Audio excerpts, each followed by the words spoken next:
بسم اللہ الرحمن الرحیم۔ آج کی کہانی کا ٹاپک ہے ہولناک سانحہ۔ میرے والد ریلوے میں گارڈ تھے۔ 1947 میں جب میں نے BA کیا، اسی سال وہ انتقال کر گئے۔ ان کا ایک ہندو دوست رام لال تھا جو ریلوے کوارٹر میں ایک بڑا افسر تھا۔ ایک دن وہ مجھے اپنے ساتھ انگریز چیف آپریٹنگ سپرنٹنڈنٹ کے پاس لے گیا۔ اس انگریز نے مجھے ایک مرحوم ریلوے ملازم کا بیٹا ہونے کے ناطے بطور گارڈ بھرتی کر لیا۔ 6 ماہ کی ٹریننگ ختم ہوئی تو کچھ دنوں بعد حیدرآباد میں ٹرانسفر کر دیا گیا۔ ملازمت گھر سے کافی دور تھی، مگر تنخواہ اس وقت کے حساب سے 100 روپے معقول تھی۔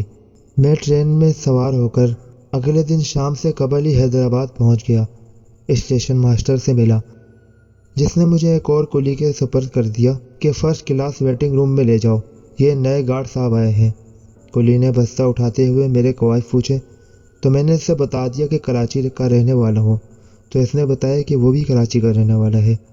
حیدرآباد کا ویٹنگ روم اس زمانے میں ایک پہاڑی پر تھا اور ریٹائرنگ روم بھی وہی تھا۔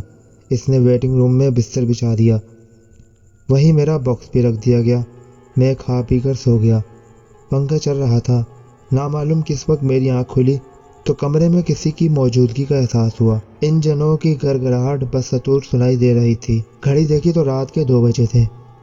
مشکل دوبارہ آنکھ لگی، مگر کچھ دیر بعد اسی احساس کے ساتھ آنکھ کھل گئی کہ کمرے میں کوئی موجود ہے۔ اٹھ کر دروازہ کھولا، باہر دیکھا، مگر کوئی نہ تھا۔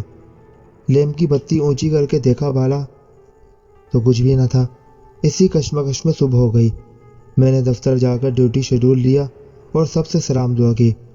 اسی دن پرکاش نے بھی ڈیوٹی جوائن کی۔ وہ لاہور سے آیا تھا۔ ہم دونوں ویٹنگ روم میں ساتھ رہتے تھے۔ چند روز بعد ایک رات میں تنہا بیٹھا لیمپ کی روشنی میں کتاب پڑھ رہا تھا کہ دروازے کی جالی کے قریب مجھے آہٹ محسوس ہوئی۔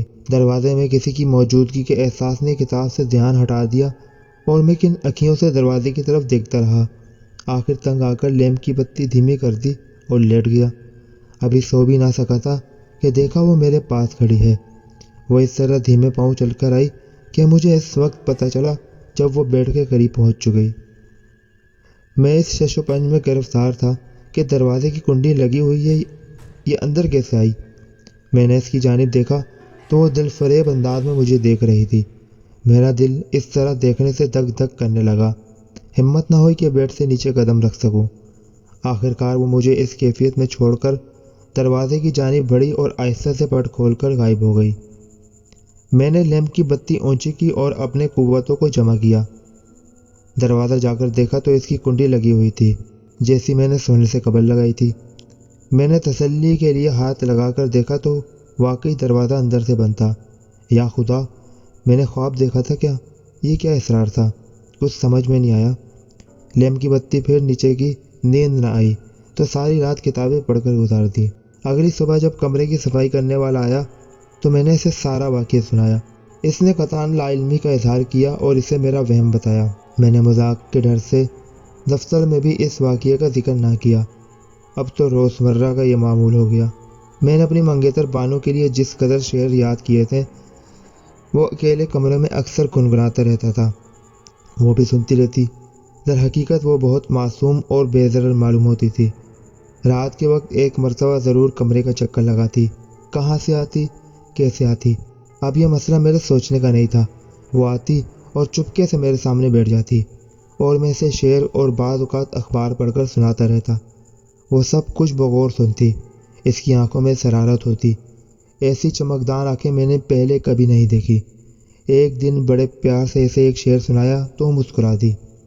پرکاش بیچارہ سیدھا سادہ نوجوان تھا۔ اسے شعر و ادب سے دلچسپی نہ تھی۔ 8 سے 10 دن میں کہیں ایک آدھ بار اس سے ملاقات ہوتی اور وہ بھی دفتر کے بابوؤں کی شکایتوں اور افسر کے گلے شکوے لے کر بیٹھ جاتا اور یہ ملاقات یہیں تک محدود رہتی۔ والدہ صاحبہ کے خط آتے، جوابی خط نہ لکھنے کی شکایت اور بانو کا سلام بھی لکھا ہوتا، مگر اب مجھے فرصت نہ ملتی۔ کچھ اس دل فریب کے چکر میں ایسا پھنسا ہوا تھا کہ ڈیوٹی کے بعد جب کمرے میں آتا اور وہ نہ آتی تو دل الجھا سا رہتا، اور جب وہ آتی تو بھی گفتگو ایک طرفہ ہی رہتی۔ ایک سرد رات تھی۔ لاہور کے اسٹیشن سے مال گاڑی حیدرآباد کے لیے آ رہی تھی۔ میں گارڈ کے ڈبے میں لیمپ کی دھندلی روشنی میں جلدی رجسٹروں کی تکمیل میں مصروف تھا۔ بس چند ہی لمحوں میں حیدرآباد اسٹیشن آیا ہی جاتا تھا۔ انجن کے یکایک بریک لگنے کا احساس ہوا۔ میں نے کیبن سے باہر جھانکا کہ گاڑی گھسیٹتی ہوئی آؤٹر سگنل کے باہر رک گئی۔ خاصی دیر سگنل نہ ہوا تو باہر نکل کر جائزہ لیا، مگر وجہ معلوم نہ ہو سکی۔ پھر گاڑی کھسکی تو میں کیبن میں واپس آ گیا۔ دیکھا تو لکڑی کے سرکاری باکس پر وہ بیٹھی ہوئی تھی۔ دل دھک سے رہ گیا۔ کوئی اس وقت مجھے دیکھتا تو یہی کہتا کہ ایک معمولی سیاہ بلی دیکھ کر ڈر گیا۔ باخدا وہ بلی تھی، سفید سفید لمبے بالوں والی اور گہری نشیلی آنکھوں والی۔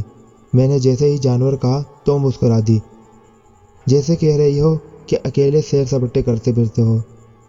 پٹریوں کی کھڑکھڑاہٹ شروع ہو چکی تھی۔ پلیٹ فارم پر رش ہونے لگا۔ جلدی جلدی میں نے رجسٹر بند کیے اور جیسے ہی ان باکس میں رکھنے کے لیے آگے بڑھا، وہ ایک انداز جلدبازی سے اٹھی اور کموڈ کے اوپر جا بیٹھی۔ مجھے معلوم تھا کہ اس قربت کے باوجود میں اسے نہ پکڑ سکوں گا، لہٰذا باتیں کرنے لگا۔ وہ سنتی رہی۔ پلیٹ فارم پر گاڑی رکتے رکتے وہ اتر کر باہر نکل گئی۔ میری نگاہیں لائنوں اور لیمپوں کے اجالوں میں اس کا تعاقب کرتی رہ گئیں۔ 5ویں دن پھر لاہور سے آتے ہوئے بالکل وہی واقعہ پیش آیا۔ سگنل کے باہر گاڑی رک گئی۔ وہ بے پاؤں چلتی ہوئی میری کیبن میں آ گئی اور بے تکلفی سے میرے صندوق پر بیٹھ گئی۔ حسب معمول میں رجسٹروں پر جھکا ہوا کام کر رہا تھا۔ نظریں اٹھا کر جو دیکھا تو دیکھتا ہی رہ گیا۔ ایک نہایت حسین و جمیل دوشیزہ، دراز قد، سفید ساڑی، کھلے بال، تھیکے نقوش، وہ بیٹھی مسکرا رہی تھی۔ میں نے اسے دیکھتے ہی ایک شعر پڑھا۔ اس نے ایک کہکا لگایا، دل فریب انداز سے اٹھی اور دروازے پر پہنچ گئی۔ میں نے بمشکل خود کو سنبھالا اور قریب تھا کہ اس کو پکڑ لوں، مگر گاڑی یارڈ میں داخل ہو چکی تھی۔ وہ چلتی گاڑی سے اتر چکی تھی۔ وہ رات قیامت کی تھی۔ جسم تو بے شک بیڈ پر تھا، مگر دماغ اور دل وہاں نہیں تھے۔ جب میں BA میں داخلے کے لیے لاہور گیا تو خالہ کے گھر ہاری گیٹ میں ٹھہرا۔ خالو کی وفات کے بعد خالہ کی کل کائنات بانو تھی۔ ماں بیٹی دونوں کمر بند بنا بنا کر گھر کا خرچہ چلاتی تھی۔ بانو ایک قبولت صورت لڑکی تھی۔ میرا ناشتہ، کھانا، کپڑے دھونا اور رکھنا سب اس کے ذمہ تھے۔ سارے گھر کا کام کاج اور باقی ماندہ وقت میں کمر بند بنانا اس کی اضافی ڈیوٹی تھی۔ اس خاموش گھر میں میری موجودگی سے گہرا سکوت آہستہ آہستہ ٹوٹنے لگا۔ پھر مجھے محسوس ہونے لگا کہ بانو کے لیے میرا دل دھڑکنے لگا۔ میری والدہ جب خالہ سے ملنے لاہور آئی تو چپکے سے میرا رشتہ بانو سے پکا کر کے چلی گئی۔ اب بانو مجھ سے پردہ کرنے لگی تھی۔ میری سروس کا سلسلہ چل نکلا تو میں حیدرآباد کی نامانوس مٹی سے مانوس ہونے کی کوششوں میں مبتلا ہو کر رہ گیا، جس نے مجھے اپنے حصار میں لے لیا، اور یہاں میری پراسرار ملاقاتیں بڑھتی چلی گئیں۔ مگر ایک دن اچانک والدہ کے خط نے مجھے جھنجھوڑ کر رکھ دیا۔ یہ خط مجھے اسٹیشن ماسٹر کی توسط سے ملا تو معلوم ہوا کہ وہ برابر خط لکھتی رہتی ہیں جو مجھے نہ ملتے تھے، لہٰذا تنگ آ کر وہ خط اسٹیشن ماسٹر کی معرفت تحریر کیا گیا۔ اس میں لکھا تھا کہ اب بھی خط کا جواب نہ دیا تو میں وہاں آ جاؤں گی۔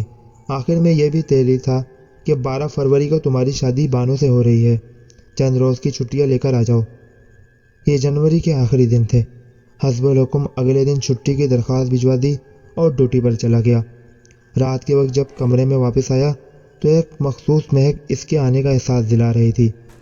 پھر آہستگی سے دروازہ کھلا اور سرد ہوا کا جھونکا اندر آیا۔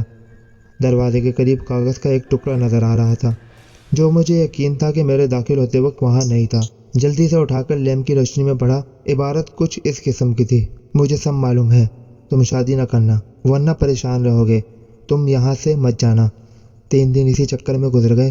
پرکاش کو میں نے سب باتیں بتا کر مشورہ مانگا تو اس نے کہا یہ سب وہم ہے، تم شادی کر لو اور بھابھی کو جب لاؤ تو حیدرآباد میں کوئی مکان لے لینا اور آرام سے رہنا، یہ کمرہ چھوڑ دینا تاکہ وہ نظر نہ آئے۔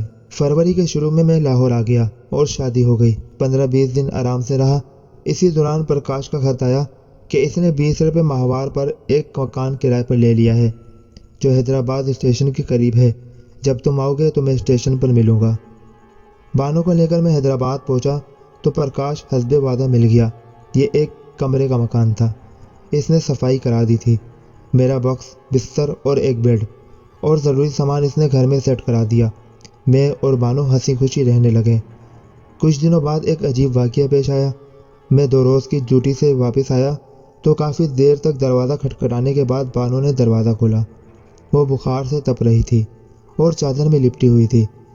اس سے بولا بھی نہیں جا رہا تھا۔ بہت تسلی دلانے کے بعد اس نے بتایا کہ گزشتہ صبح وہ جب باتھ روم سے واپس آئی تو اس کے کمبل میں ایک سفید بلی بیٹھی تھی جو اسے گھور گھور کر دیکھ رہی تھی۔ بانو تبان بہادر تھی، اس کو مارنے کے لیے جو آگے بڑھی تو بلی نے اس پر حملہ کر دیا، تمام قمیض پھاڑ دی۔